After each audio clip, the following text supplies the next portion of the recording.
Look at the lighting, Andre. What do you think? So we're ugh. Maybe if I move this, let's try that. Okay. I need to have you look at this lighting. You don't have access to this feature. What's the feature?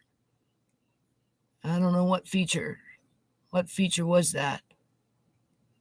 You don't have access to this feature. Okay. Anyway, what's the date today? October 26th of 2025. What is the title of this video? I already forgot. What's new, pussycat? Where's the dowry? Another bad dream. Credit debt. That's the title of this video.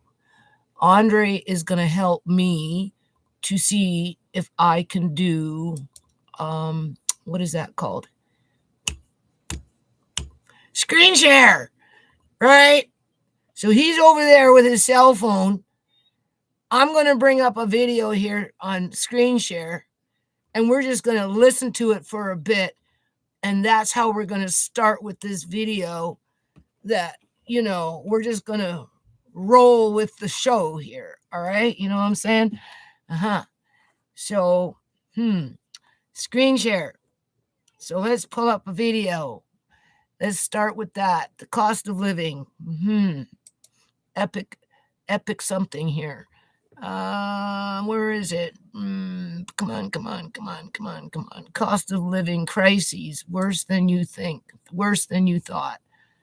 Okay, share. Alrighty-o. So where are we at? You ready? Are you listening? Are you set up there, Andre, or what? Yeah? Okay. See, this is where I get confused. I'm on screen share right now. Yeah, it's just on a black screen now. Huh? Oh, it's just on a black screen? Now it's not. Now it's not? Yeah. All right. Did it go back to a black screen? Nope. All right, so I'm going to play it now. There. And I don't know if I can talk while it's playing or what. So let's just roll with this for now, okay? So here we go. Mashed potatoes, greens, dressing. It's going to all be there. Don't worry about it.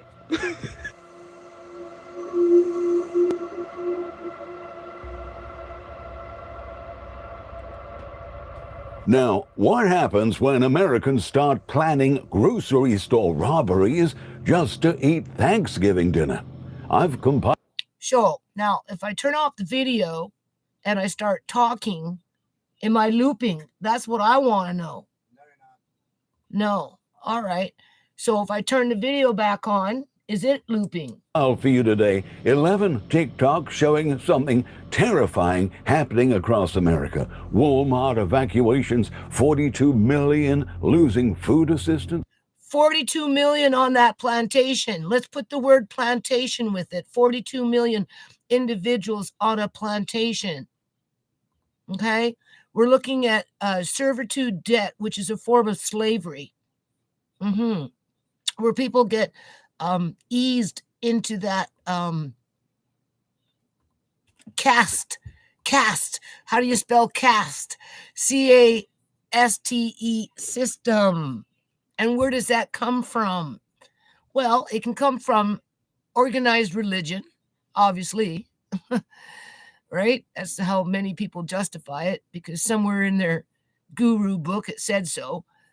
In terms of those below a certain income level are set for life to always be locked into that caste system,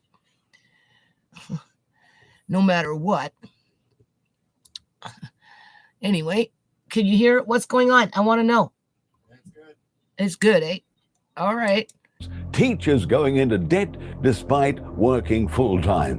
When someone openly plans to steal food on camera, that's not a crime problem. That's economic collapse. So, okay, so I'd like to make a comment on that. by saying, remember the days when I was like going on about how do I teach Andre not to steal when so many people around me have taken it upon themselves to pinch my belongings and do as they please with them without my permission, just because they could do it and not be held to account. God forbid if you accuse them of stealing, because they would never admit that, because they found ways to justify what they did, even though at the end of the day it was nothing more or less than theft. And it was the wrong messaging to give to Andre, because if you're trying to teach kids not to steal in general, doesn't matter from who, whether it's from stores, whether it's from in your house, whether it's at your friend's house, or anywhere really, robbing people on the streets. Theft is theft, right? So how do you teach kids not to steal? Well, I don't know. With all this gangster talk on the internet, with a bunch of people making threats to do this, that, and everything else, with all these cutbacks coming in through social programs on a federal level, yada yada. Let's just listen here. It kind of makes you wonder what kind of role modeling we got going on in I don't want to say the greater community, but when you take it down deep into that criminal activity, where it actually, there's a fine line between being okay, I want to put this on me for a minute, Andre. So let's go back and see what we can do here. So end stream. No, I'm not trying to do that. So so now it's back on me, right? Correct? Is that correct, Andre? Andre? Yeah, it's good. It's all good. Okay, so we'll get back to that video in a minute, okay? I'm going to be flipping on this video over a couple of topics. Right now we're talking about I'm using always my experiences usually when I talk about things of quote unquote substance, right? And with what's going on in society right now, where people are threatening. Can you just turn it down a bit? Because if it's working, I don't want to hear myself nattering in the background, because I'm thinking hard and fast here. Okay. I just need to know that it's not looping. Okay. All right. So what I'm trying to say is, between 1920 and 1935, okay, that was the era of the Great Depression, okay, where you had food lines in the thousands, soup kitchens, right? There's the camera, right? And through the little blips and blurbs that I've gotten over the years regarding that era, right? I don't recall it being a smash and grab society where it seems to be commonplace for people to take it upon themselves to help themselves in a variety of ways to other people's belongings, and then justify the action, even though it's theft, right? Which is a criminal offense, so that they don't have to be held to account. And now it's gone to a whole new level, because for anyone to think that the ones that are on the internet spouting at the mouth, being those, well, wannabe gangsters, if you want to call it, they're certainly not no OGs. They ain't got no game. Can't call them players. Players got game. I'm just saying. But they're wannabe gangsters who are poor role models to their kids, because they're teaching their kids how to steal and run around like hoodlums and part-time delinquents when they're not getting their way, to which, something Andre would do if he was not getting his way at age 15 and wanted to have a tantrum. I'm like, why you want to grow up to be a part-time delinquent? Why are you turning into a part-time delinquent? Like, give your head a shake. Because, the computer cord gets taken away from him.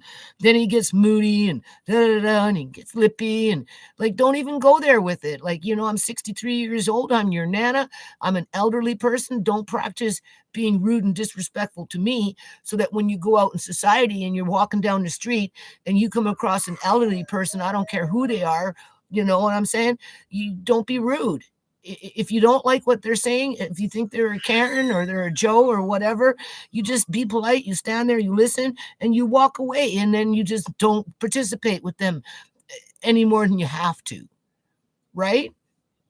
Versus beaking off at the lip, thinking you're a gangster, a little hoodlum, delinquent, whatever.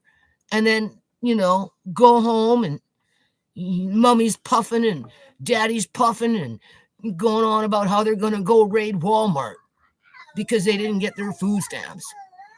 But in the 1920s and 30s, people were willing to stand in a food line and be satisfied with bean soup in terms of a soup kitchen without chaos. Okay, so in those days, you had more community gardens, right? And more community-oriented programs. But even still, for what those programs were, it still wouldn't have been enough to offset that food line that ultimately the government, the federal government, to one degree or another, had to put food into. Otherwise, it would have been mass starvation in the era of 1920 to 1935. A lot of people lost their homes. They lost everything. And they were working on pennies on the dollar, but they didn't bloom into a whole bunch of freaking wannabe gangsters that had no game just to prove a point. As they flipped the switch and then put themselves in a different situation where all of a sudden they become respectable and people are supposed to, respect them, even though their inner core is nothing more and nothing less than a thief based on the things that they take and how they take it in today's term. Right? Okay. So that's the first thing I'm thinking about when I listen to these people on the internet being a Rambo, a computer warrior, but they're not fighting for no justice. They're not fighting for human rights. What they're doing is they're looking for excuses to be thieves and to not be held to account for their behavior, however they take from somebody else. Doesn't matter if it's a corporation, doesn't matter if it's a family member, doesn't matter if it's a friend, doesn't matter if it's a neighbor, doesn't matter if it's somebody on the street that's a complete stranger, right? You can't steal from anybody. This is what I'm trying to say. For some reason in our society today, people seem to think it's okay. And there's more thieves than there are not thieves. And my videos, they kind of show you that over the years. And there's different methods of thieving. And that's not good for our kids because it's mixed messaging and it's hard to teach them not to steal when so many other people are doing it around them. So these agitators that are up on the internet and then be regurgitated through these videos where these commentators keep using the same videos over and over again between themselves to, get people hyped up for the chaos that is coming based on what we see if these people don't get their way in terms of their quote unquote food stamps.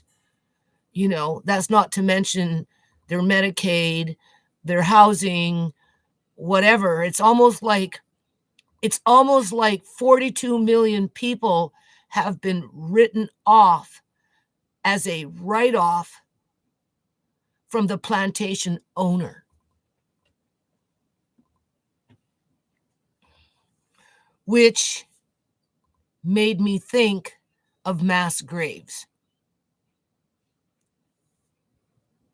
Because what do you do with something that you write off that you don't want anymore and is considered to be garbage? You bulldoze it all into one big landfill, right? And being that you're dealing with human beings, well, you can almost say we're going into concentration camps, to which internment, I do actually have a video up here. I do actually have it says internment camps. Why don't we put that one on?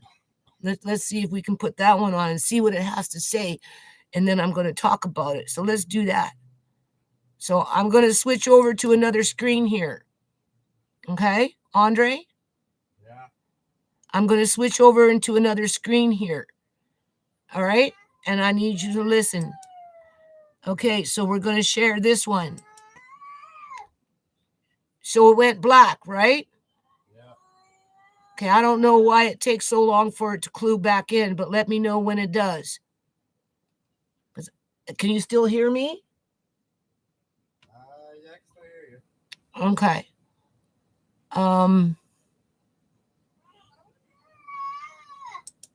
Still black.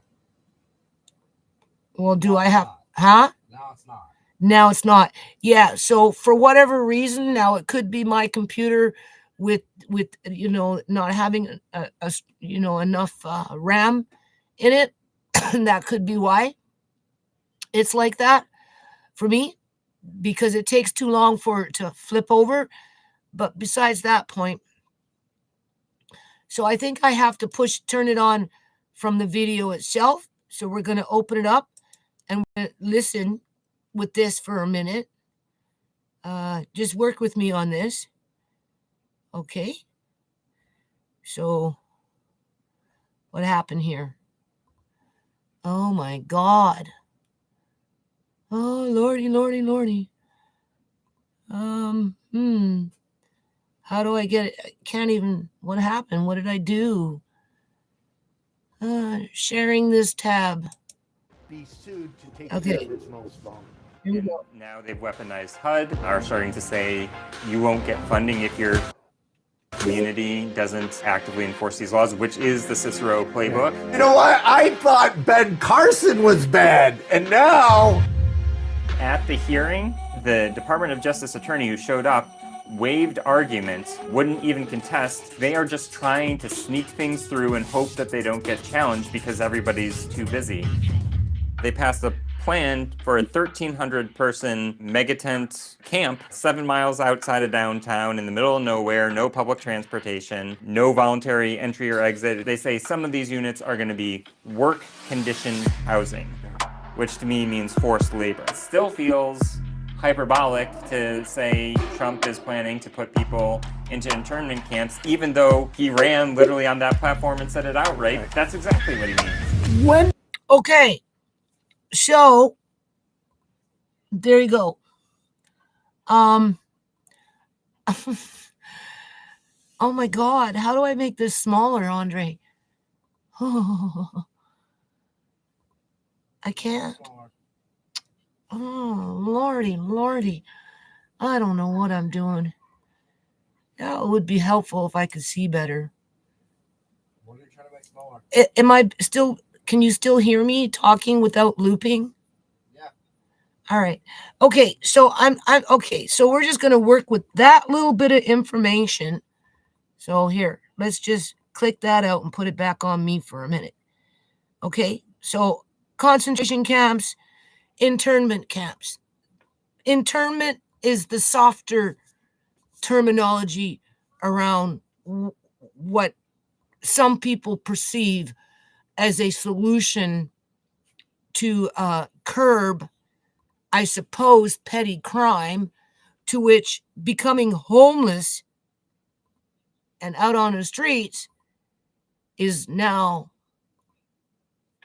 certified to be best practices, to say that you're committing a crime.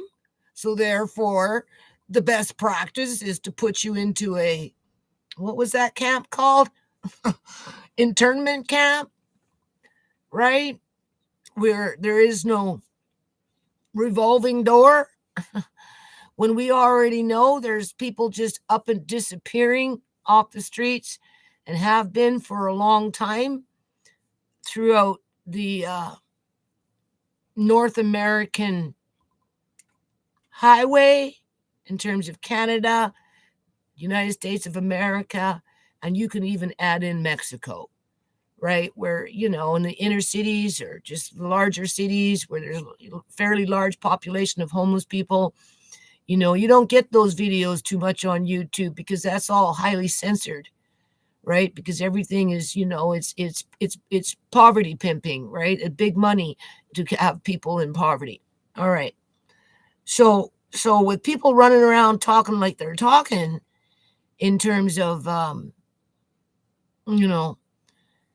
robbing grocery stores because they're not receiving their federal benefits to support their families, I don't know if the first thing that comes to my mind is, well, what kind of parent are you to even be talking like that to anybody?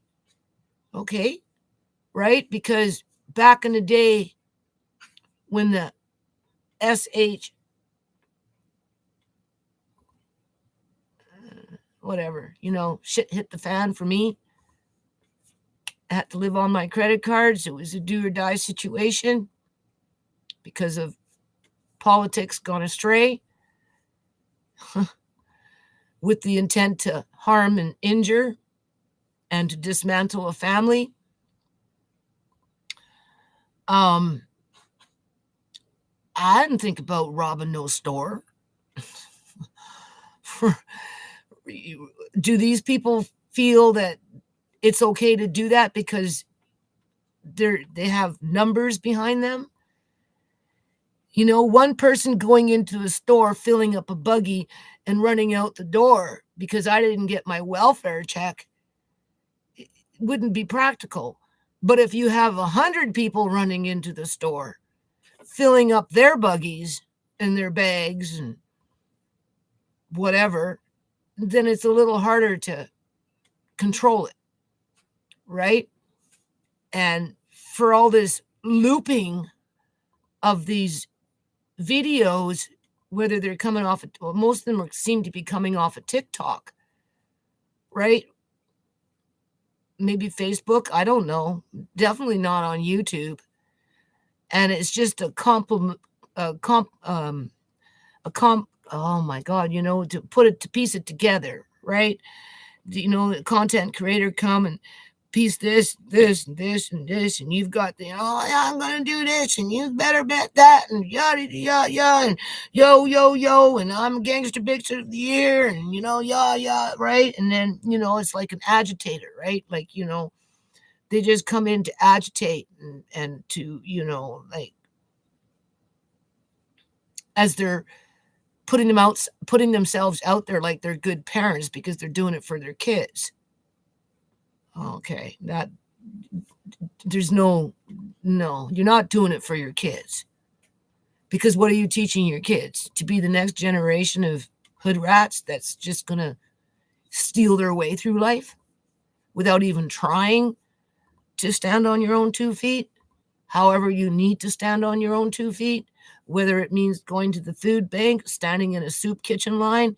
I'm just using that. Going to church, take your children to a church, and churches, they have meals, dinners, and those kind of things, right? There's those alternatives. But okay, so what is the title of the video? Where's the dowry? Listen, now let's talk about that topic for a minute, because I had another bad dream. It's all going to come together. You'll see. And plus, Andre and I, we're just messing with this. I don't want to harp on people falling on hard times and resorting to stealing in order to feel that they're providing for their children in the best way that they can do it. Your chat works, right? Pardon me? Your chat's working on your side, right? Yeah. Tammy, I'm at work. I'm listening. That's Tammy. Say hi, Tammy. That Andre's going to say hi. Chat in, Andre. That's Tammy. Yeah. We're Andre and I are learning how to, well, I'm learning how to do share screen anyway with Andre right now. Yeah. Say hi to Tammy. Say hi, Tammy. I said hi. Where? I don't see it. Where? No. Hi, sending you love. You need to. Might be underage. Huh? Mine might be actually underage. Well, no, because there's only two things here. I only see two. Do you see? Andre's going to end up becoming my moderator, but not today. We're just working on it. So yeah, Tammy, I'm going to if you're still listening, because now we got 5 people watching. Now we got 6. All right. So I'm following YouTube's recommendation. If you can do a live stream every day, do that live stream. If you can't, then at least every second day. I said, Andre, I don't know what we're going to do every second day, because every day might be a little bit too much for me, right? I don't see your comment yet, Andre. That might be why. Andre's having a problem. One second, I might have to pay for super chat. You have super chat, that's why. Well, no, you don't have to pay for super chat. No. Tammy's not paying for super chat. Nobody pays for super chat. Super chat, I think, is a donation. I don't know. What's this? There's a little one there. Engage with your audience. Start a poll. No, I'm not trying to do that. Okay. Andre's trying to say hi, Tammy. But YouTube wants him to sign up and pay for super chats. So don't ask me. Anyway, I'm going to try and do live streams. We'll get back to the other topics here in a bit. I'm going to try and do live streams at least every second day. And some of these live streams are going to be done right here at this computer with this little webcam. Once I get the laptop fixed, then we'll maybe do a couple on the laptop, because you can just whatever. Plus, we've got Andre's cell phone that we can do live streams on. And I'm going to get another webcam for the Windows 11 that Andre has, because mine's an old Windows 10, right? But I need a different webcam for his because it has a different operating system. Yeah, I think I figured it out. You think you figured it out? Let's see, I do. Okay. Now we've got Peggy in the house. Hello, Peggy. Peggy, right? Correct, Peggy? Unconditional, unapologetically. Yeah, unapologetically. That's Peggy. We need to talk on the phone, Peggy. Yeah. I miss our little conversations every now and then. So anyway, we're going to have different variety of ways of doing live streams. I'm going to try and build in every second day.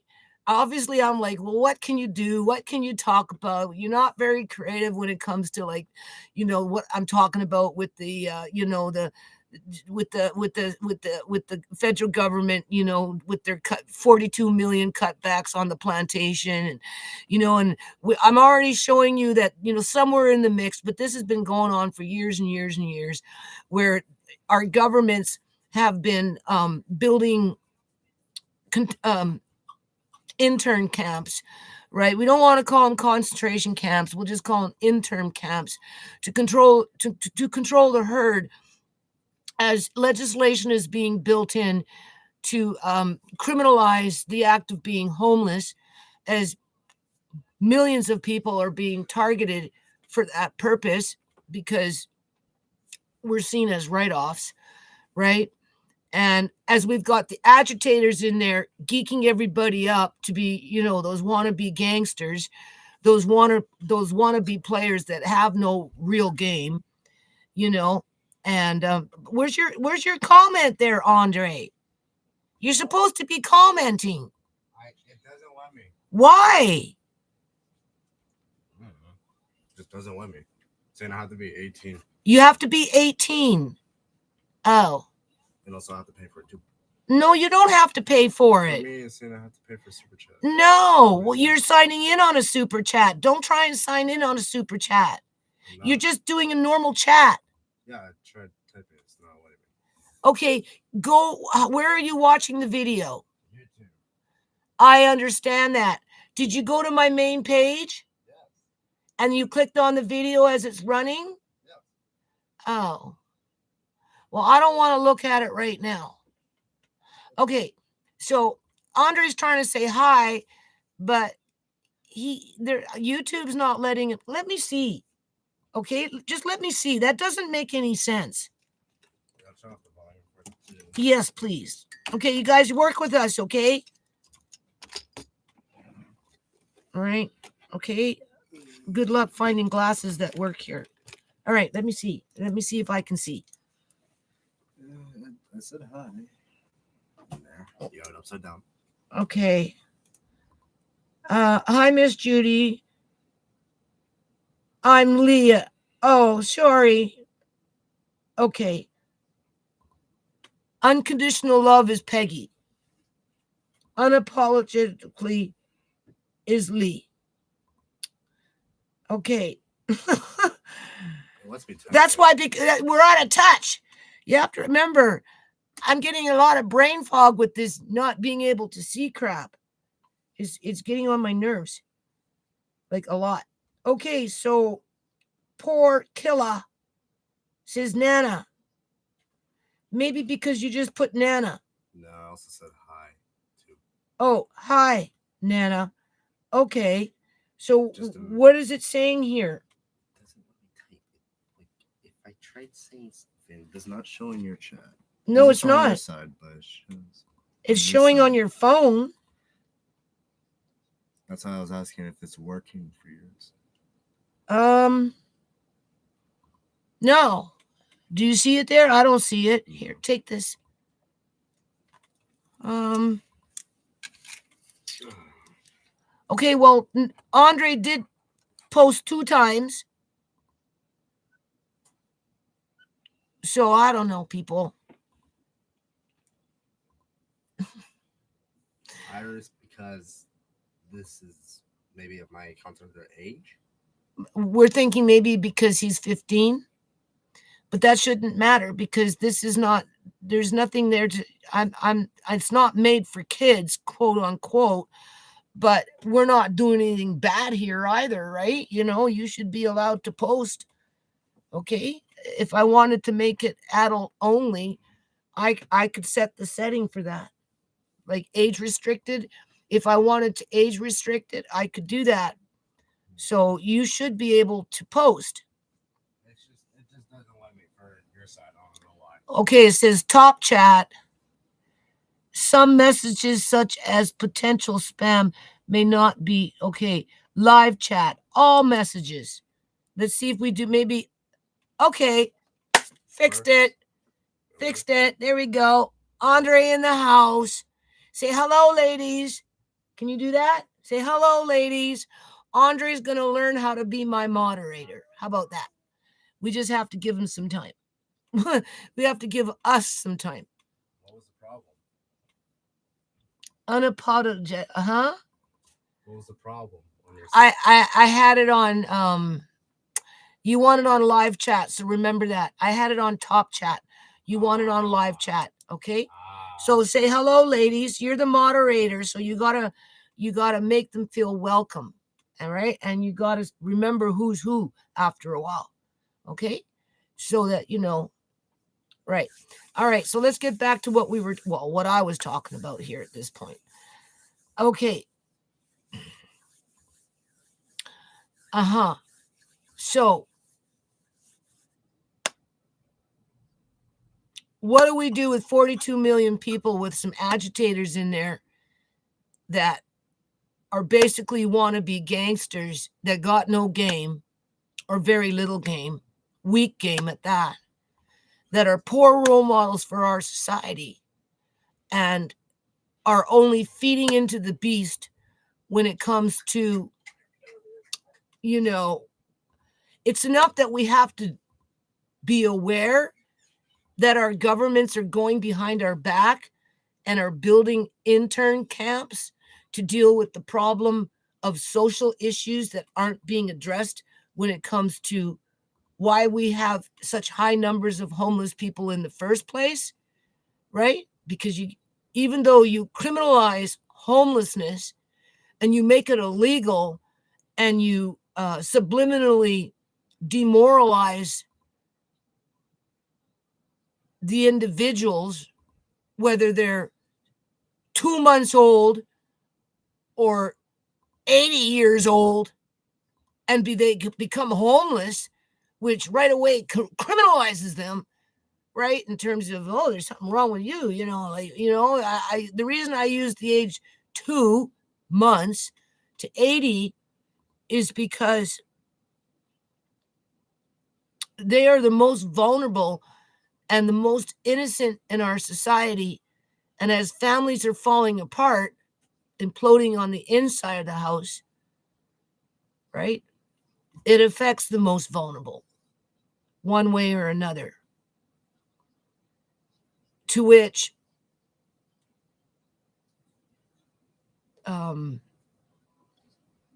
neutralizes, to which just with that in itself, in terms of a concept, should neutralize the idea that being homeless somehow makes you defective to the point where other people have the right to abuse you and criminalize you for something that is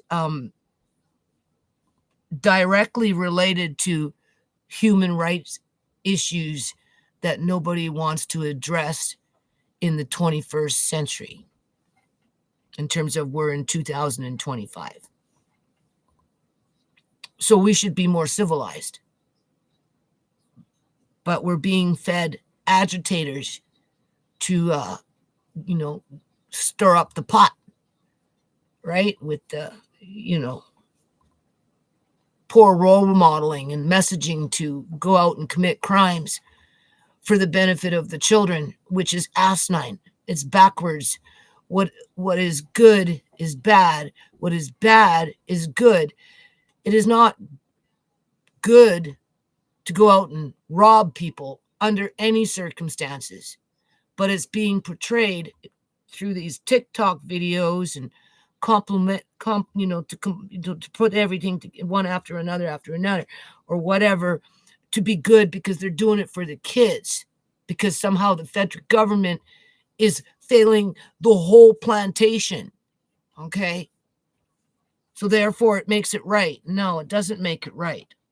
So,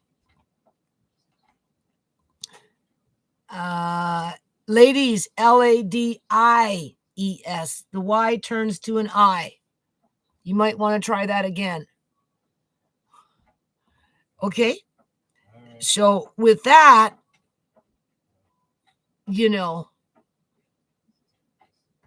it just kind of makes you wonder how we're going to crawl ourselves out of this mess. All right. Now let's talk about the dowry. For those that are still watching, where's the dowry? Because I had another bad dream. Oh my God, what is it with bad dreams? I would consider it to be a bad dream. And I was only taking a nap. Okay, so what was the dream? Somehow, some way, Amari was with Marcane and Marina, and Marina's mom was there. And I don't know. I wanted something. I don't know what the hell it was I wanted. I don't know. Andre, I'm sure, was running around because I'm like, I'm wanting to. I'm at a stage in my life right now where I'm making like end of life plans, right? I don't know what you call it other than it's only because of my eyes more than anything else, right? You have to plan for the worst, whether you're alive or not, either or. I don't think this is going to last forever for me, right? So where does that leave me and the kids? Well, we already know I can always go hire a coyote and cross the border and do it that way and fight for my grandkids to be, shipped over to the United States and all that chaos. Right? If I got to get up on that highway, because I'm not going north, I'm going south, right? So there's that option. And then another option is, well, I got to get my credit in order one way or another. I'm not sure what I'm going to do with that. We'll talk about that in a bit too, in terms of priorities, right? Priorities, right? And just like I have to get my priorities in line with, if something happens to me, whether dead or alive, right? If I'm dead, obviously something happened to me. Where does Amari and Andre go, right? Or if I'm alive and this continues to get worse, what happens to Amari and obviously Andre? Well, in that situation, it's already been pretty much determined with those quote unquote social workers that it would be Marcane and Marina more than likely who would take Amari, to which now invites Marina's mother into the picture because she's a busybody of some kind. She's that role model, right? That I suppose is the epitome what is right in society, because she's a middle-class white woman that has a comfortable life, because when she had her kids, the cost of living was affordable, where her husband could basically support the family on a one income. Well, she was a stay-at-home mom. I'm sure at some point she also worked, but it was a little more easier in those days because, they're getting up in age, right?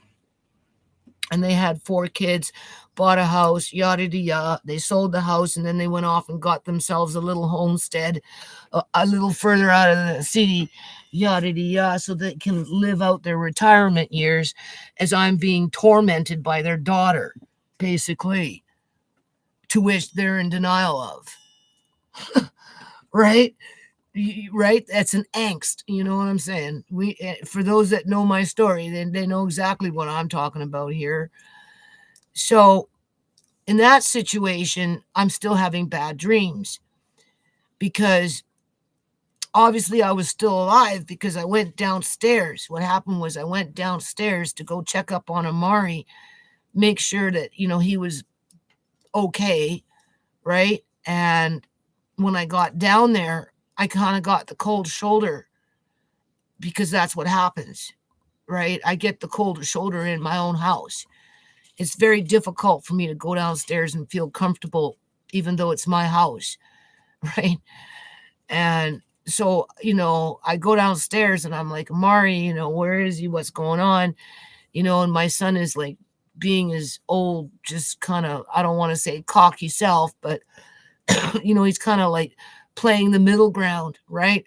So then I go down the hall and I go into Shimei's room, Auntie Shimei's room, looking for Shimei. I'm looking for Shimei. Why I'm looking for Shimei, I don't know. But obviously I didn't find Shimei in there. What I found was Marina and her mom in Shimei's room. And they were conspiring against me because that's what they've done in the past.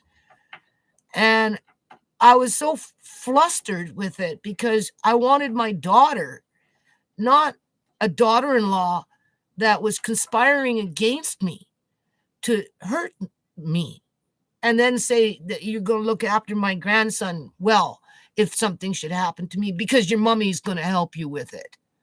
Your mummy will help you with my grandson. But yet they're conspiring against me in my own daughter's bedroom, Auntie Shimei's room, where the food prep is, because I'm feeling insecure, because my stuff is still being thrown out to one degree or another, being moved around, whatever, and it makes me feel really insecure, right? And it's not fair, because this is where the dowry comes in. And it's not fair, people, because when I look at other cultures, the Hindus, Punjabis, Muslims, certain tribes within Africa, however they are with their religion. Okay, girls come with dowries.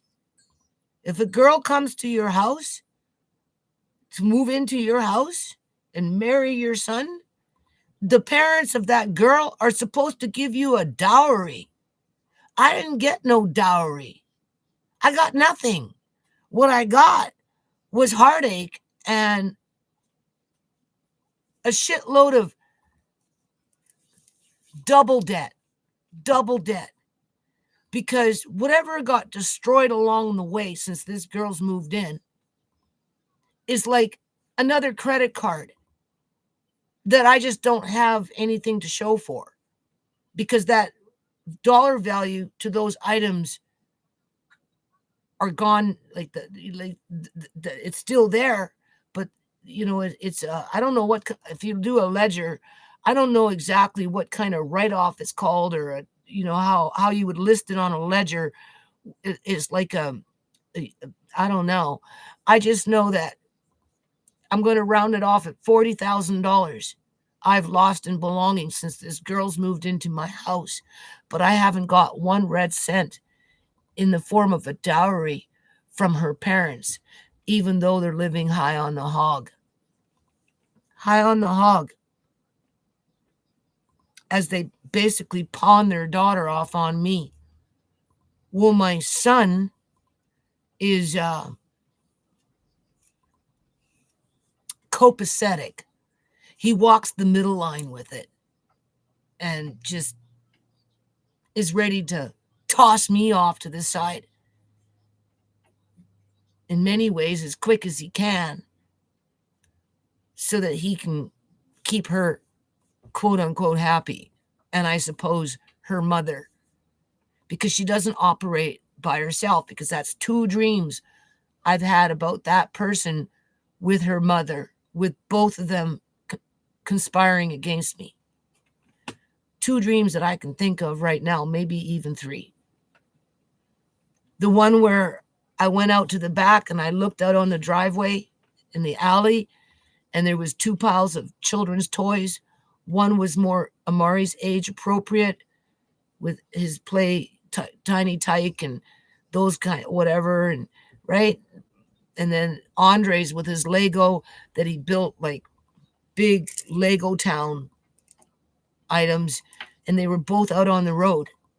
And the Lego ones got picked up first, and I got so mad, I went down into the basement. I opened the door. I walked in, because it is my house. I have the right to walk into my house.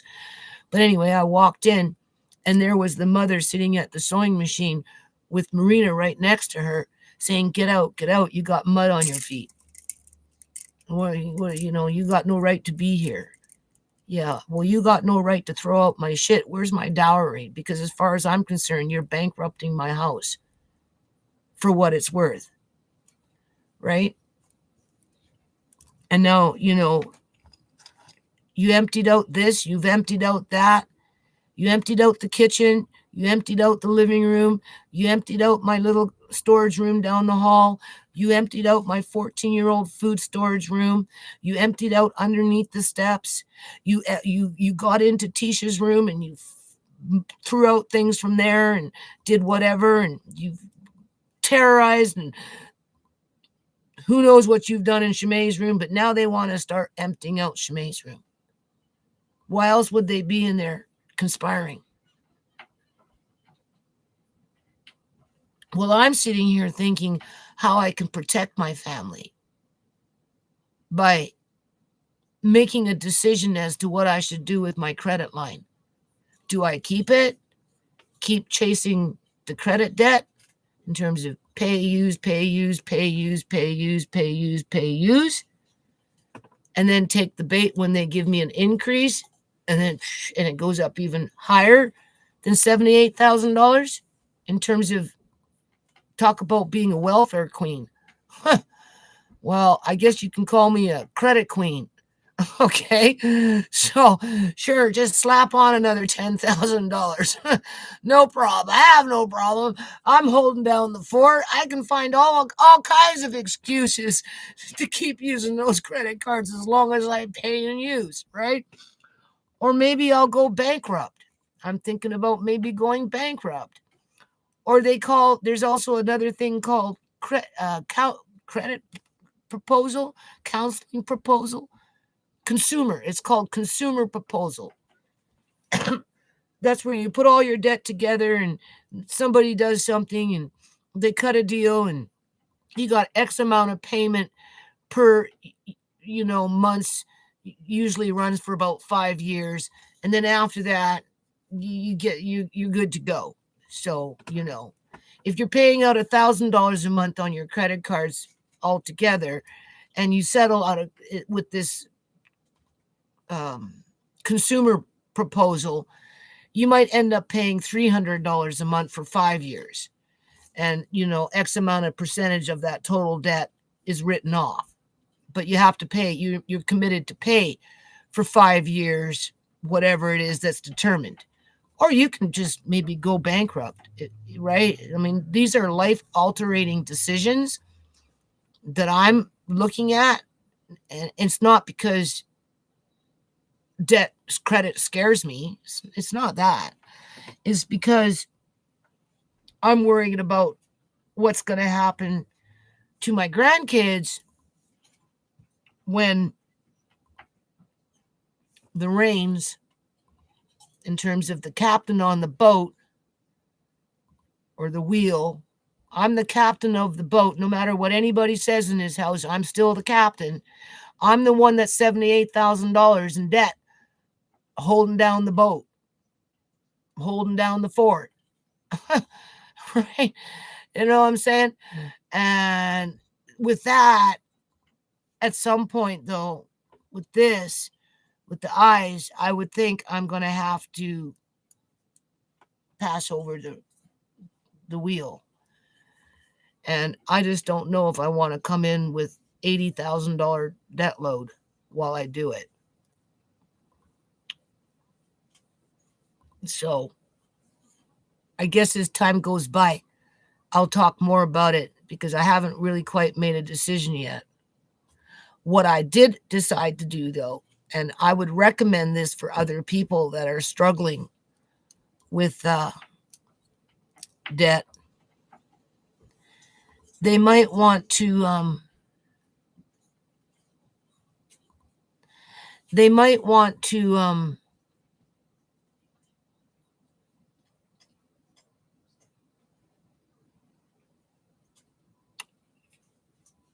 think about what I'm talking about for themselves, because I know I'm not the only one. And I think before you make a decision, considering the way the economy is going, right, you at least make your minimum payment on your credit debt, regardless of how many credit cards you may have or loans or whatever. Start with the core. Sit down and write it out and crunch a few numbers. Get a mental note and a handle on your minimum dollar amount that you have to pay each month just to satisfy the beast. And then do a little experiment and see how long it will take for them to give you the bait in terms of increase your credit line. So if you have a $10,000 credit card, do the minimum payment, do that for 3 to 6 months to a year, and see how long it takes for that credit card company to offer you another $5,000, hoping that you'll take the bait and stay on that bandwagon, right? To spend and then, right? Okay. To break that cycle, because it's a cycle, trust me, I know, right? Just condition yourself and discipline yourself to start with baby steps in terms of how you're going to deal with your debt load. Because if you're a younger person and you're, I don't want to say effing with your credit score, you know, it can be, it can be frightening, because you don't want to limit yourself, especially if you have a family. You need that flexibility to be able to wheel and deal and to get you through rough times so that you don't become a hoodlum, right? Stealing food from grocery stores. It's nice to know that you got a credit card and you can go off and buy $1,000 worth of food and go home and feed your family. Trust me, I know, I've been there and done that. But at the same time, you know, there comes a time, especially when you get older, where, I don't know, it depends on your circumstances and your, you know, your health status and your financial projections that you have over the next, I'd say, 1 to 5 to 10 years.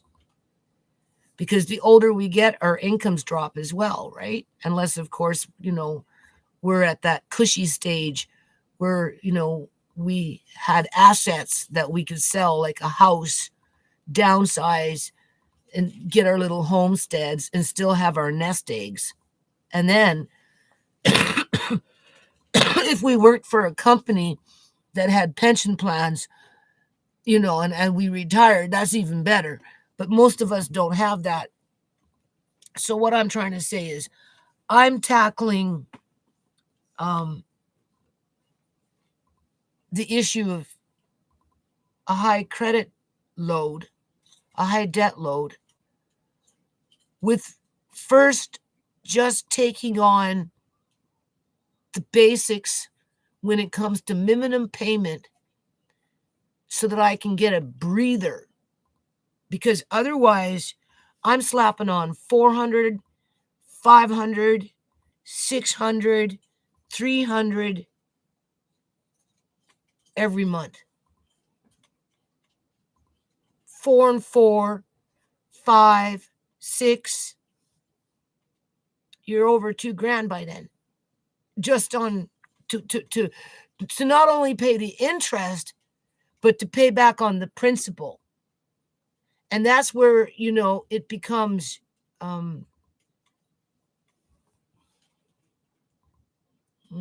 exhausting, because no matter how hard you try to pay back on the principal by doubling up on your payments, tripling up on your payments, because you're wheeling and dealing, right, between all those credit cards with, you know, hundreds of dollars on each card at a time.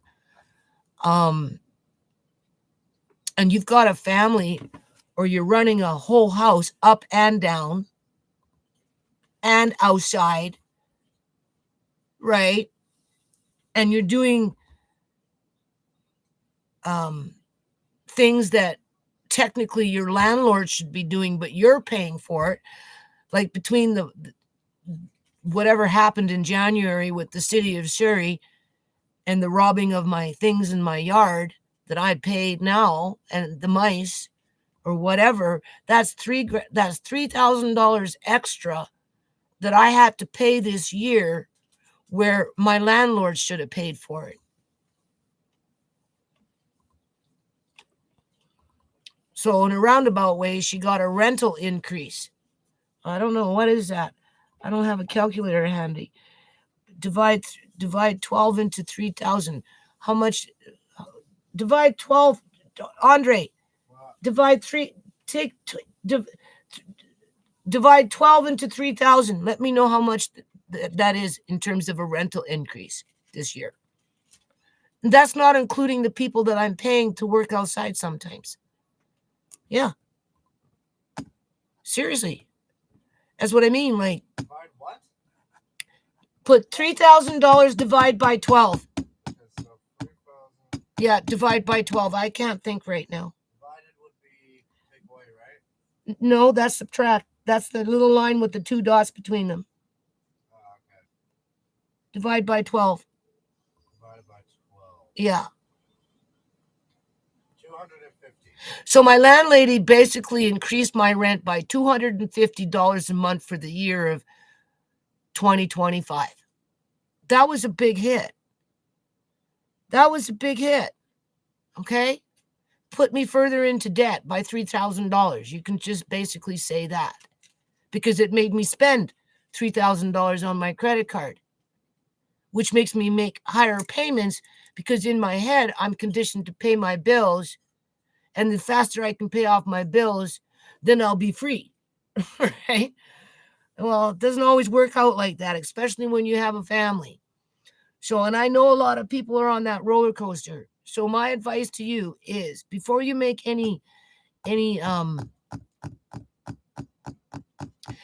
before you make any long-term commitment, give yourself a mental break from the urgency, let's put it that way, to pay off your debt load when in all practicality, it ain't going to happen anytime soon unless you win the lottery, right? So the best you can do to start with is to pay the minimum, even though in the back of your mind you want to pay more, okay? Because, you got that pressure. Just pay the minimum. Write out what your interest is per month. Write out how much you owe, blah, blah, blah. And then give yourself 3 to 6 months to do that. After you've decided to do that, you can max out your cards. Maybe you're already maxed out, but then make the commitment to do that for at least 3 months to pay the minimum. So you can see if any money that you have left over from not paying more than you're supposed to helps. Then you can maybe get, or up to 6 months. See, play catch up. That's what I'm trying to say. You can play catch up. And then after 3 months to 6 months, if you decide that you want to keep your credit and you want to tackle that problem in terms of paying off that debt load, and then you're jumping back up on that bandwagon to triple your payments, double your payments to start bringing down the principal. Because if all you do is just pay what's due, if your interest is $167 out of whatever it is that you owe, well, how about we do it this way? If you owe $13,000 or so, if you owe between $13,000 to $14,000 on a credit card, that's coming in at about 20? It could be 25.99% or 23%. 23.99% was in and around that range. You're looking at almost $270 a month just on interest alone for that. And then, of course, the company will give you a bill for $280 versus $270, and they're only going to apply $10 of that interest onto your principal, which keeps you on that hamster wheel, which keeps you, nervous. And then as soon as you get an increase, you play catch up because you've got a family and you're not doing anything wrong. You're not committing crimes. You're not robbing a store. But, after a while, the years start to accumulate. I got my first credit card right before they cut me off of welfare. So it was around 2000 and 2001, 2002, in around that time. And by January of 2003, they came in with that funky legislation, cut me illegally off of welfare, and I immediately started using my credit cards, and it's been game on ever since. So I've had credit for a very long time, and over the years I've had it up and I brought it down. But really what threw me over the edge was when Uncle John got medically kidnapped, because I was in a house that took more away from me than what it actually gave me, in terms of I had to pay on my credit to buy tools to do work in the yard. I had to buy water hoses and sprinklers and wood and nail and cement and chicken wire and tarps and you know what I'm saying? And, I've paid guys over the years to work in the yard. I gave up my life to work in the yard so that my landlords could, whatever. And we know that story. It didn't get me nowhere. And then I got robbed, in January of 20. I'm $3,000 in debt because of that. With mice, it's not my problem that this house has mice. It is my problem. But as a landlord, that's their problem. But of course, I can't ask because my rent, quote unquote, is cheap. And if I rock the boat too much, they're just going to toss me out to sea. And so you get trapped. That's what I'm trying to say, right? So before you go off and do anything rash and hasty, but you're struggling, you might want to stop and think about, well, if you want to get control of your debt, I think my advice would be the first place is to do the math, find out where you're with it, find out what your total minimum payment is. Doesn't matter if you have one credit card or 7 credit cards. Just find out what your minimum payment is on all those cards, and then commit to making that minimum payment.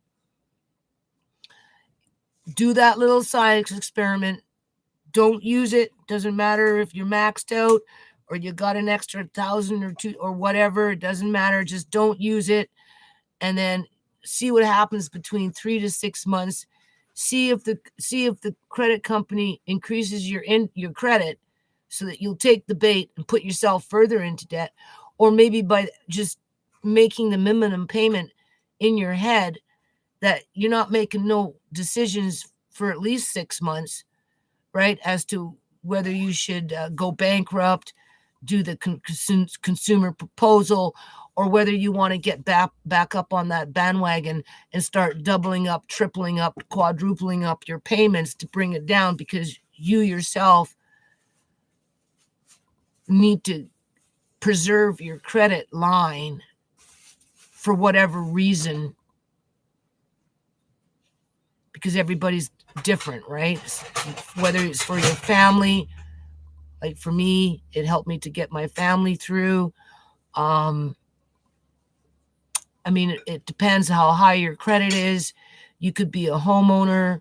There's too many variables in there. The point is, like if you're having sleepless nights and you're worried and yada yada, well, it's just another alternative in life. Okay. So there you go. So, because how does that relate to where's the dowry? Well, I don't know. I don't know, people. Like, my son, he goes, "Oh, Mom, now you know why I don't have a credit card." And in the back of my head, I'm like, well, you didn't have a family. You haven't even had one yet when it comes to a kid, right? You didn't look after no Uncle Johns. You didn't look after no Auntie Jones. None of that stuff, right? You didn't look after a daughter-in-law that conspires against you and makes it where you're $40,000 on a debt that doesn't even make sense, because to me it's just another debt that I'll never be able to pay off, because whatever's been chucked out since she showed up is gone. So I don't even have a chance to try and recoup some of my losses. It's a complete write-off. But only it's not a write-off, though. You see, that's the thing. So, okay, where are we now? So we have 4 people watching. So what was the title? Where's the dowry?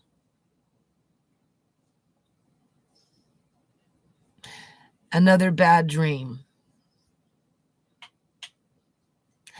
I don't like the dream that I had because I wish I could just get over that hurdle and move forward in life.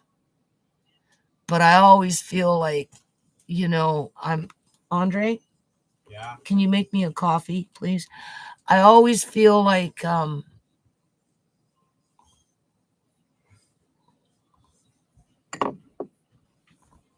unsafe,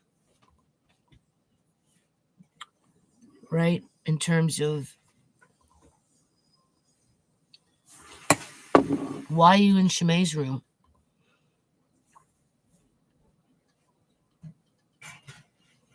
And then being rude to me yet and walking away and treating me like I'm insignificant as you conspire and giggle and laugh and use Amari as a tool some way, somehow, to put yourself into a position of power so that you could basically humiliate me and yada yada yada, so that you can take what you want. You took from the kitchen, you cleared it out. You took from the living room, you cleared it out. You took from underneath the freaking cubby, right? Yeah. Down the hall, that little storage unit, empty that out. A whole bunch of shit went into the shed that got thrown out because whatever. You took from underneath the steps, that got cleared out. Lots of that shit got lost and ruined and thrown, God knows what. You've taken from Tisha's room. Like I said, you've mixed up. Well, you completely cleared out my 14-year-old food storage area. You've already mixed up Shemai's room too many times to count. But now it's different, though. It's like they want to start, I don't know. But it's like these poor role models on the internet where they're teaching their kids that it's okay to steal because they need to feed themselves. It's okay. You're 14 years old. You can go to the store and steal an apple. It's only an apple. You're just a kid. It's okay. You're doing it for all the right reasons.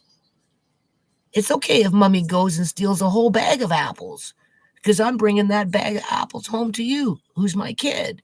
It's okay. No, it's not okay. That's not okay any more than going down into Shemai's room and plotting and scheming to steal that shit any more than they've already freaking messed with it. And it makes it really hard for me to think about continuing to be a parent towards a son that's basically almost, well, I think he's 34 or 35. Well, he was born in 92, so whatever. 92. He was born in 92. I don't even remember the year he was born in. I remember now. So he's almost 34 years old. He's 30. Okay, whatever. 34 years old. I'll just say 34.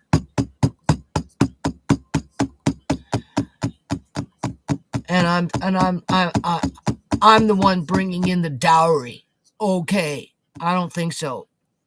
That's not the way it's supposed to be.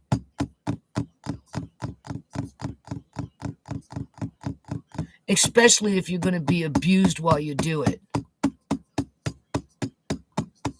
So I'm feeling really insecure. It's funny. It's funny how my debt doesn't make me feel insecure. My debt load, right? That doesn't make me feel insecure. I just don't know what to do with it yet. I like the freedom of it.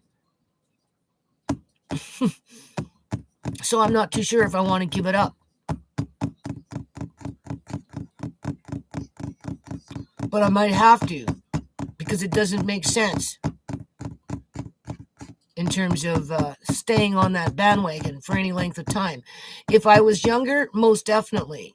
I'd have no choice because my family would have been young.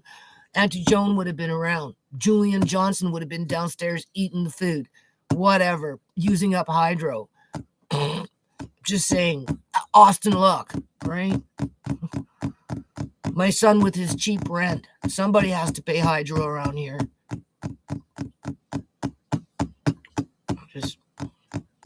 But now that I'm older, priorities start to change. Yeah. And it's not like they want me around. They want what I can give them, but they don't necessarily, in terms of my son and his wife, they don't want me around, but they want what I can give them because they're the ones that are under the impression that I owe the dowry to some strange woman that moved into my house that wants to call herself my aunt, an aunt to my grandkids, but yet the aunt to Andre, who is Shimei, is not here. Like, it's disturbing to have women in my daughter's bedroom where there's food prep in there that I worked long and hard on that's been mixed up and yada yada or whatever, because there's no appreciation, because for whatever reason the mother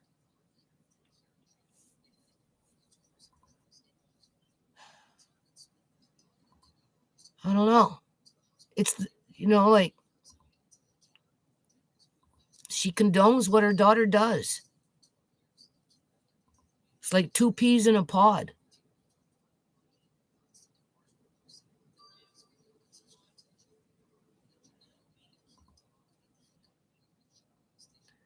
And that's just like, I know I'm not like being really forthright about this, but I'm trying to make some really serious, heartfelt, honest decisions and how I can provide for my family and protect them from what's coming when it comes to the political atmosphere, where it makes that divide between those that have and those that don't get wider, so that my grandchildren have a safety net outside of relying on a government to be there for them. But the safety net that I'm trying to quote unquote nurture, who happens to be my son by default, that's why we have kids, but who happen to marry somebody that's vindictive, hurtful, unpredictable, spiteful, conniving, selfish, lacks accountability, and yada yada yada, in partnership with her mother in crime, because she doesn't operate alone. Her mother's always patting her on the back saying, yeah, you have a right to talk trash to that bitch. She's just a low-life little welfare mother that is the problem, because we already know. We've been through it. Like, why do I keep dreaming about the two of them together, conspiring, walking away, being rude to me, as I'm sitting here putting myself on the line again as a parent after all these freaking years, just so that my grandkids can have a safety net without actually relying on the government to be the one that has to be ultimately always there, when it's almost like I have to sacrifice myself. In other words, set the stage, make it so that they can have everything, give them the fucking dowry, and then go off and just die off in the freaking bush somewhere and make it easy for them. Because if I didn't feel like that, I wouldn't have those kind of dreams that I'm having.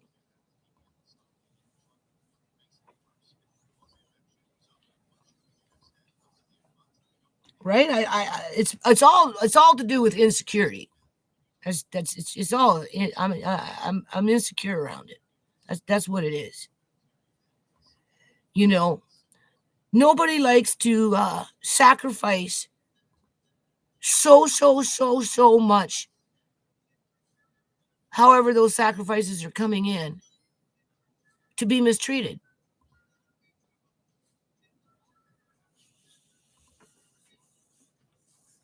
I mean, you're a fool to allow that to happen.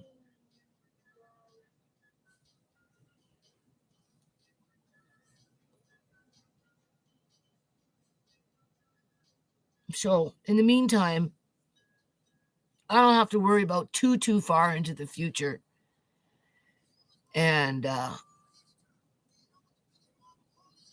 so when it comes to a dowry, well, we know I'll never get one. I'm expected to pay the dowry every year with interest included. Right? Because now they're in my daughter's room. I'm looking for Shimei. Where's Shimei? I want Shimei. Give me Shimei. I don't want you in Shimei's room with your mother. Get the fuck out. Right? Instead of you walking away from me with your nose up in the air, with your mom patting you on the back saying, you go, girl. Yeah, be disrespectful. That's the sign of the times, right? You know, put the bitch in check. You know what I'm saying? Just so that you can say that you're going to look after Amari real good. Yeah, okay. I don't think so. Use Amari as a tool. Well, I'm only here because of Amari. Yeah, really? You sure about that? I'm only stealing because I need to feed my kids. Okay, are you sure about that? Maybe you're just a smash and grab Rhea and get off on it like a freaking junkie. Why do you think Rhea did what she did? Because it was like she was high on meth or something. Honest to God, she's a fucking closet drug addict. Oh, yeah. She got high off that shit. Yeah, and then she got real freaking cocky. Real cocky.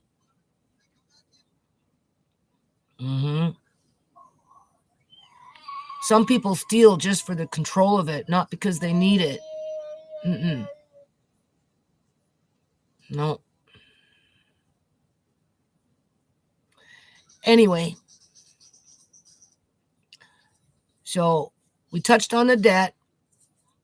I would advise, if you haven't done it lately, sit down, pen and paper, gather up your statements, tally up your columns when it comes to a ledger, find out exactly where you are with your debt load, how much interest you pay each month, okay? How much your minimum payment is each month, how much your total debt is in terms of what you currently owe under that month, how much your credit limit is with how much you are allowed to max out, right? And what your interest rates are, okay? And if you have also any available credit after the fact, okay? So you've got several columns, and then look at it. And if you feel like you need a breather because you're getting stressed out with it, which you probably are, then just make a mental commitment to pay the minimum owing for that month per credit card.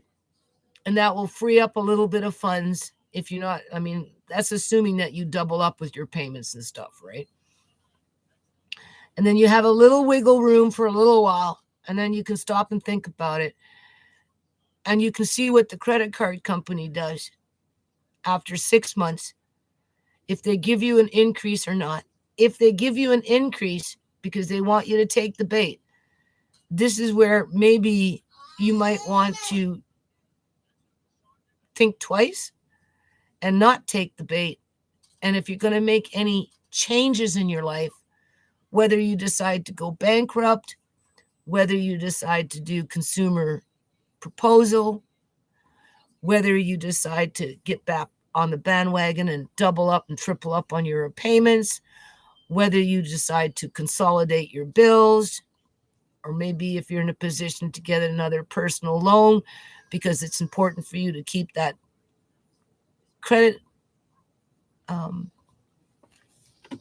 line open because you have responsibilities in terms of being a parent to a household of dependents that will require your attention for years and years and years and years. And even when you get old, they still come and look to you and say, well, what do you got for me now, Mom? Right? Cough it up. Yeah, I'm just saying.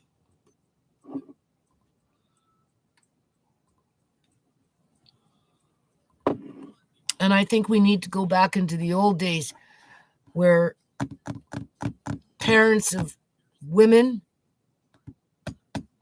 should be held more to account and be subject to dowries. At least if you can't provide money to the family that your daughter moves into after she, quotes unquote, marries your son, then there should be a level of respect in there where it's just a giving.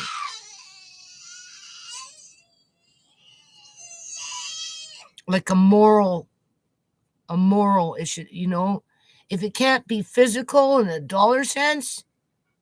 Oh, you want to marry my son? I want $100,000. Oh, you want to marry my son? I want 7 cows. Oh, you want to marry my son? Okay, well, I want my 10 sheep. You know what I'm saying? I want my gold bullions, right? Oh, well, I'm broke. I don't have that. I can't give you that as a dowry because we're just poor. Okay, well, then the least you can do is give me a moral compass with some respect. I don't even get that. Okay? And that just shows you how messed up our society is.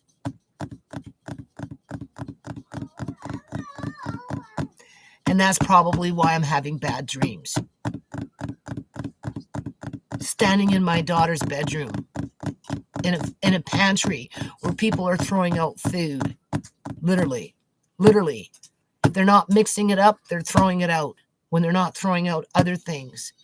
Well, you've got people all over the internet going on and on about how they're going to start robbing grocery stores because they got to go home and feed their kids. Okay.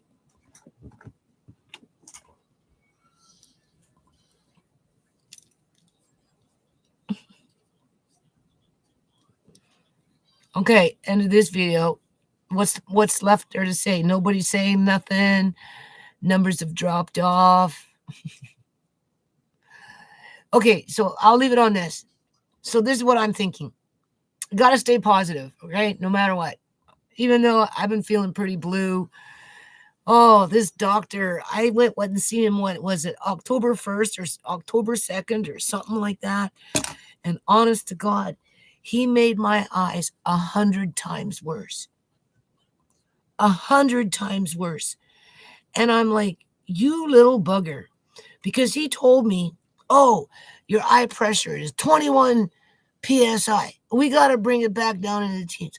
If it stays at 21 PSI, you're going to go blind in 2 months from now, just like you are in this eye, which I can't see shit out of. Okay. And I'm like, oh, we're back to that. I thought you did that rotor-rooter thing. That was what that was for. Oh, yeah, well, they're only supposed to last for 4 to 5 years. Well, when you did the rotor-rooter thing, that's not what you told me. But it only lasted for a couple of years, right? So for whatever reason, now he wants to have me do a different surgery with a different freaking eye specialist.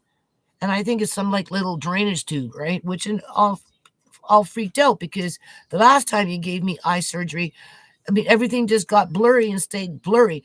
Well, when I went to go see him and I did 3 tests in a row, he overput freaking the freezing agent in my eyes, would burn the shit out of my eyes for over a minute, did whatever he did. I came home and it's gotten like 100 times worse since that day. I struggle more than I've ever struggled. Like, you can't even imagine. So I battle that battle axe, right? You know, I have to really push back on it so it doesn't, like, you know, depress me to the point where I want to shut down, and just give up, because, you know, you can get to that point if you, right? And so I just pace myself through stuff. That's what I've been doing right now. But I don't even know why I was talking about my eyes. Oh yeah. So, you know, I try and stay positive, right? So as for these videos, I'm going to make cuz you know, live streams, I don't know, whatever. I'm going to make I'm going to make some heat rubs and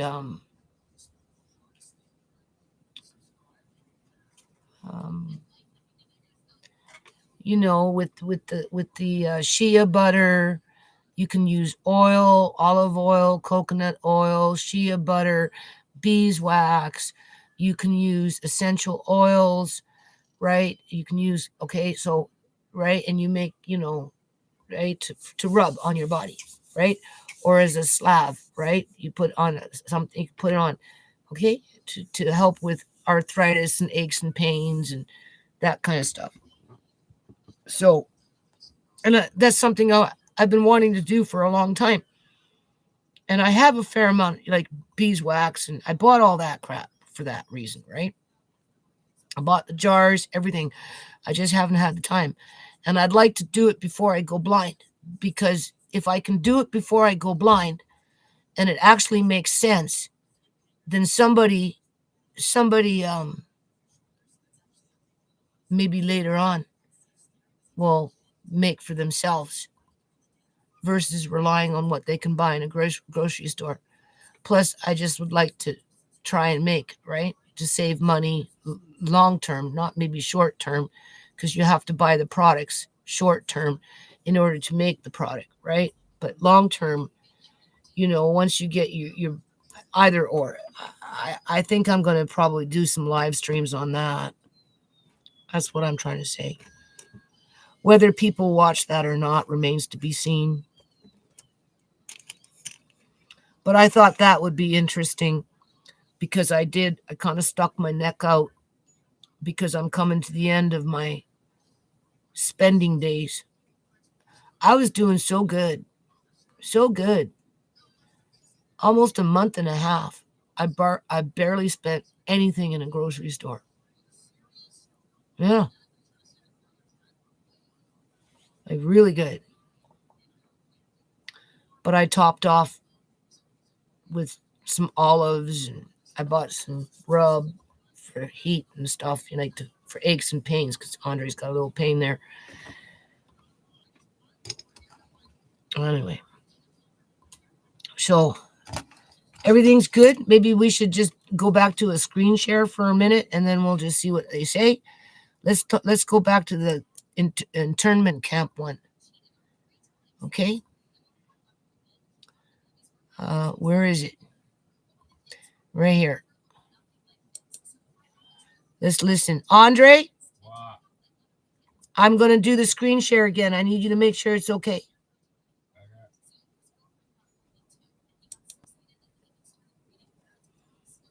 Probably going to go black again, right? Yeah.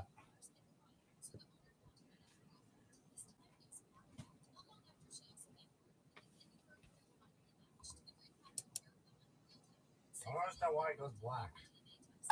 Probably has something to do with my the RAM in my computer. It can't handle the bandwidth. When do people wake up? We need to behave as if there are going to be internment camps for people who just can't pay the rent, because if we don't stand up and fight it, there will be. I know this sounds like James Bond villain shit, but it's real. They're not calling them camps, they're calling them solutions. Across the country, state leaders are pushing plans to round up homeless people into massive tent cities. some with locked doors, guards, and even forced labor. In this episode, Eric Tars from the National Homelessness Law Center joins me to break down how we got here. From billionaires funding anti-homeless laws, to HUD being weaponized, to federal policy that punishes people for simply being poor. I know it sounds extreme, but it's already happening. So was it a year ago that we did this? Was it before or after Grants Pass? I forget. It was after Grants Pass. It was after Grants Pass. It was probably about this time last year. Yeah. So it's been a year. What's changed? I mean, it's been an acceleration of everything we already knew was there. Yeah, obviously, criminalization has been happening since the dawn of time, but it used to be this sort of organically popping up thing. One mayor would hear from one constituent that they didn't like one tent on one corner and respond to that with an ordinance. That changed 5 years ago with the Cicero Institute coming along and billionaires spending billions of dollars to send lobbyists out and actually push criminalization. Then you got to the Grants Pass case, which kind of took the brakes off from the legal side of things and said, you don't even have to have another place where people can go before you can arrest them, ticket them, fine them. And we told the court at the time that was going to be seen as a green light by communities and by a future administration, and that's exactly what we've seen. We've seen 300 plus communities pass laws. 300 now. Yeah, since the Grants Pass decision, 320 at least new ordinances introduced. Okay, let's just move forward a little on this. Abolished, except as punishment for a crime, and then we'll make everybody who we need to go back out into the fields a criminal. So you at the National Law Center, meaning organization, you too, I mean, you guys are busy trying to counter a lot of the legislation. And then there's also, I'm really glad, I believe you're part of this too, where NAH is suing HUD. Yep. I want to reframe this. Okay, so we've got something going on out on the community. Not hearing too much about it. Yes, I am extremely concerned and actually sad that our country has to be sued to take care of its most vulnerable, right? Yeah. I am concerned and sad that HUD has been weaponized. Here, if you're talking about an organization with a lot of issues, HUD is one of them, right? Far from perfect. Oh my God. We aren't defending the status quo. You know what? I thought Ben Carson. Okay. So, end that stream. Oh, no, not yet. Oh, I almost canceled out on the live stream. Sorry, people. Okay, back to me. Sorry about that. Anyway, as you can see, Section 8 housing, HUD, I think that's what they call it, is being weaponized against 42 million individuals that are on the plantation in the United States of America, okay, at the hands of one colonel, master, basically, right? As you know, internment camps, I mean, that's nothing new under the sun. People have been talking about those things for a while. And don't forget, back in the day, there's supposed to be guillotines around somewhere. Who did that? My God, I forgot his name. Talk about being stressed out over your debt load. Holy crumb. Obama. Wasn't it Obama that bought a whole bunch of freaking guillotines? Right? You remember that when that was a big topic? Oh, where did those guillotines go to? I'd like to know. I really do want to know. Yeah, I do. So do you honestly think, well, I don't know. Let's just end it here soon. Ah, boy, let's just listen to the other one for a minute. Like, I'm so sad for these people that are going to be falling hard. Oh yeah, they're going to fall hard when these cutbacks kick in, because they're not going to have that safety net with the credit cards, and and just they're just not going to have it, right? Because that's not the agenda. The agenda for me was to put me onto that, servitude debt, right? Bandwagon. Now they don't seem to care about that. Now it's something completely different. Okay, so where's cost of living crisis is worse? Okay, so let's go back to that one for a minute. Let's do this again. Okay, we'll share on now. Listen to this one. We'll just give this one a minute. I don't know. My bandwidth on my, okay, so now it's working.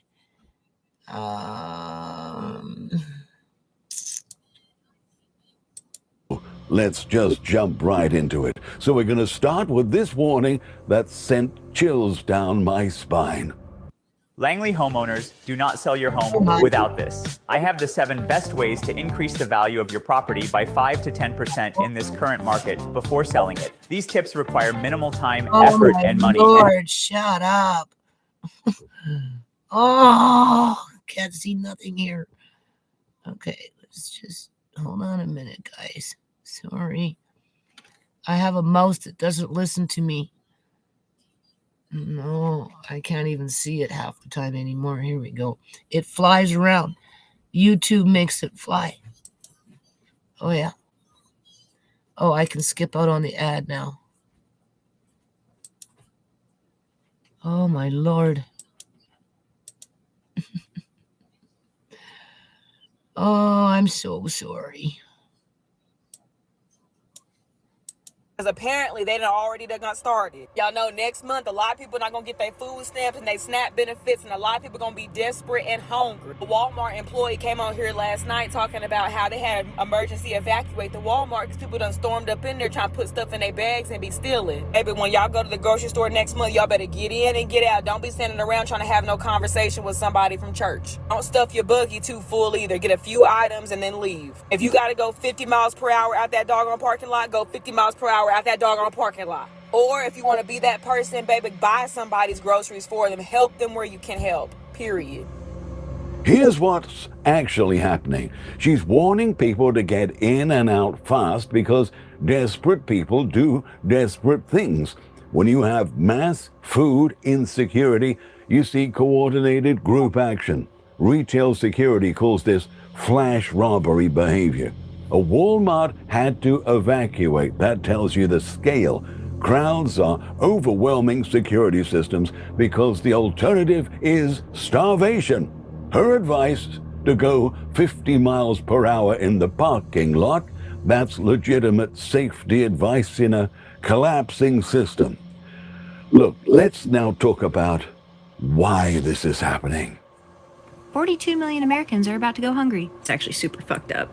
SNAP, which is a food assistance program here in the United States, is about to collapse. Thank you, government shutdown.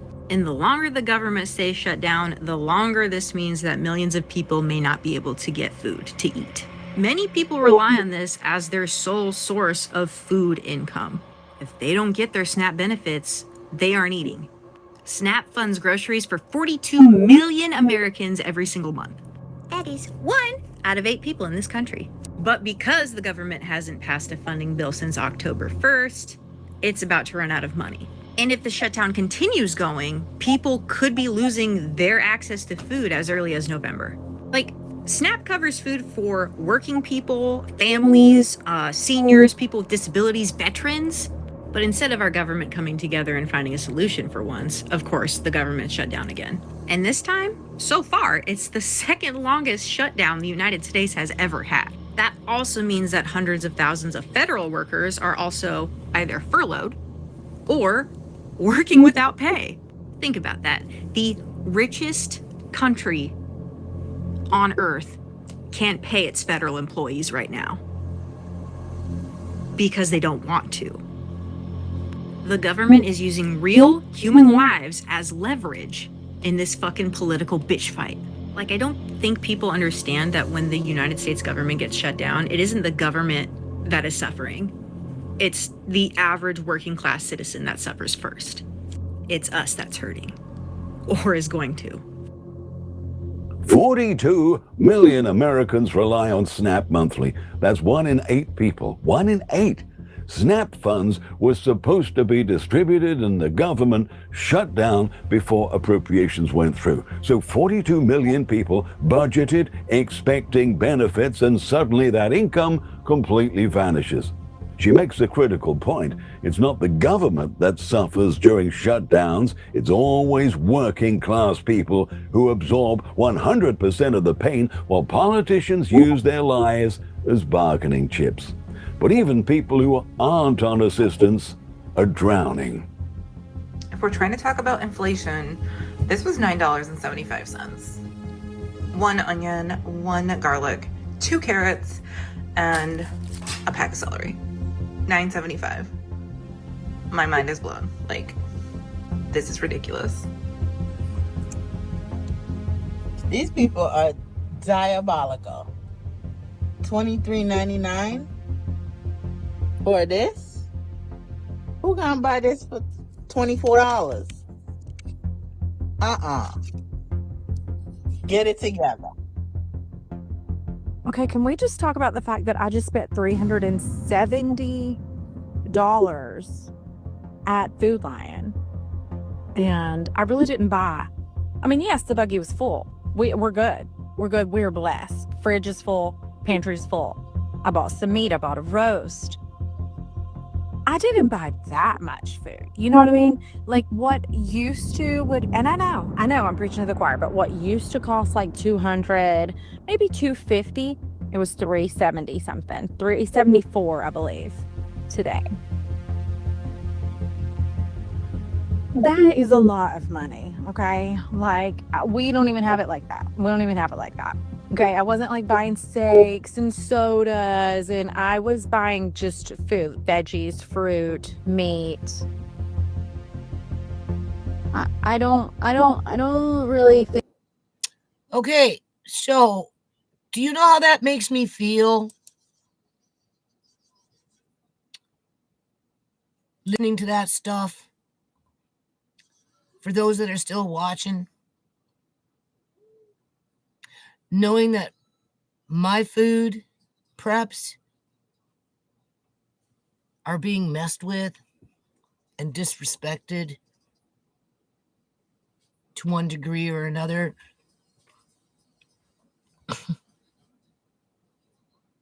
It's like off the hook, man. You don't even know. Simply because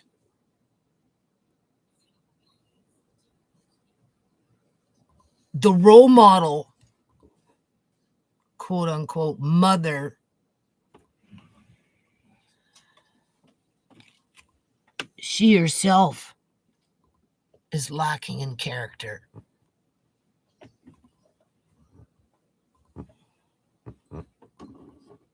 When it comes to like having morals.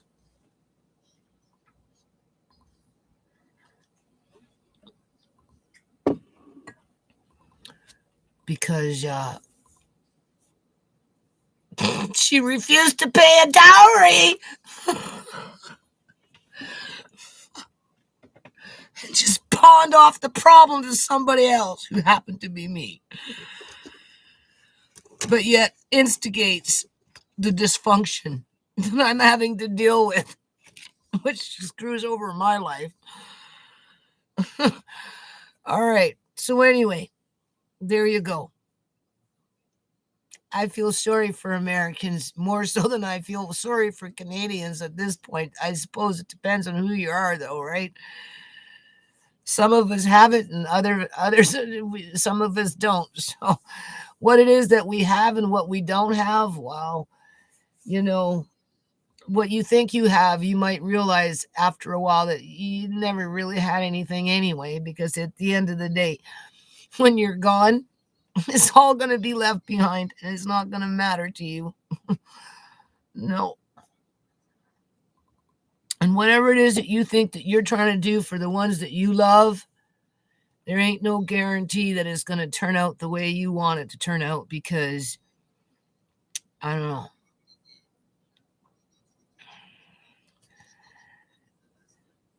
Anyway, thank you for watching.